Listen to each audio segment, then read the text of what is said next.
Sup. I got a message, okay? So, like, I talked about how duality has been such a big part of my life recently. And this year in 2026, duality showed up in a way that I wasn't necessarily prepared for. And I love duality for so many reasons because it allows you to be in multiple spaces at one time, okay? And so what I mean by that in my specific case is that like I can hold space for positive energy, positive experiences, positive thoughts, positive, all the things in life, right? And I have to hold space for negative things in life, negative thoughts, negative experiences. And they get to both coexist at the same time. Like literally, God will put me in a space where I have to deal with both at the same time. Literally. And it is the most, at first, it is an emotional roller coaster that I was ill prepared for. But since God has a sense of humor and continues to put me in these dual spaces of having to be both positive experiences and negative experiences at the same time. Okay, so example, okay, let's take last week for example, and I could probably give you an example for the last 4 weeks of this, but I'm gonna just go to last week, okay? So last week I had a very important meeting I had to go to, and this meeting encompassed so many different emotions, all negative emotions, right? And I had to both have all of these negative emotions, but show up positively, show up poised, show up with a level of optimism. Okay. I had to do that for my sanity, even though what I was experiencing was extremely negative. Okay. That's one example. And I got through it, right? I got through it. But also, right after that, I had a very positive experience, very full of all the things, right?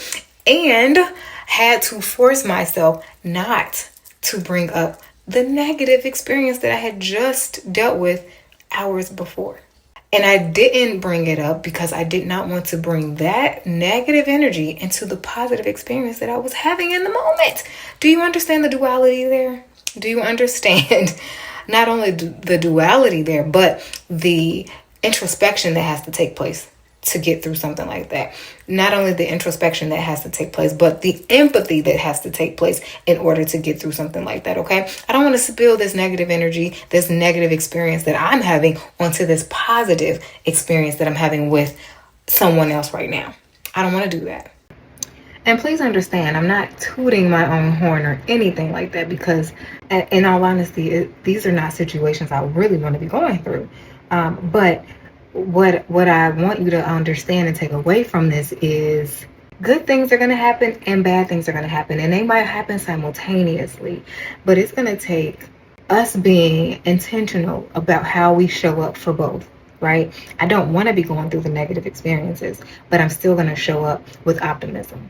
I'm still going to show up with empathy and grace and logic and whatever else that needs to come along with this negative experience.